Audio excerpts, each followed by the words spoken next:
ప్రతి దానికి కూడా దేవునికి ఎక్కువగా ఏం చేయాలంటే కృతజ్ఞత స్తుతులు స్తోత్రాలు చెప్పగలిగిన వారిగా మనం మారాలి. దేవుని స్తోత్రం చెప్పండి. మంచి అలా నేను యథార్థత చెబుతున్నాను.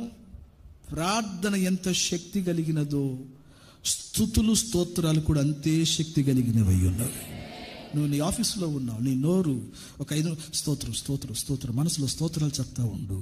నువ్వు స్తుతులు చెప్పడం మొదలు పెడితే నా దేవుడు నీ కోసం యుద్ధం చేయడానికి మొదలు పెడతా ఉంటాడు. ఆమెన్. బాయ్. మీరందరూ చెప్పరయ్యా వెనుకున్నవారు హుషారుగా చెప్పండి ఆమెన్. వాక్యానికి స్పందించండి.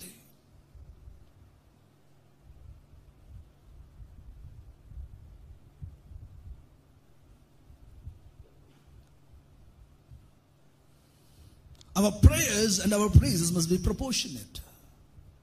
ప్రార్థనలు స్తుతులు ఎలా ఉండాలి? సమపాళ్ళుగా ఉండాలి. ఆమెన్ చెప్పండి గట్టిగా.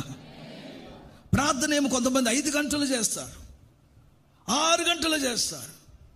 ప్రభు స్పష్టంగా చెప్పినాడు పలుమార్లు,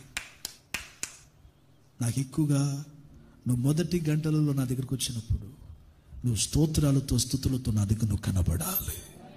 ఏసీ స్తోత్రాలు చెప్పండి మంచిగా గట్టిగా చెప్పాలి. హల్లెలూయా.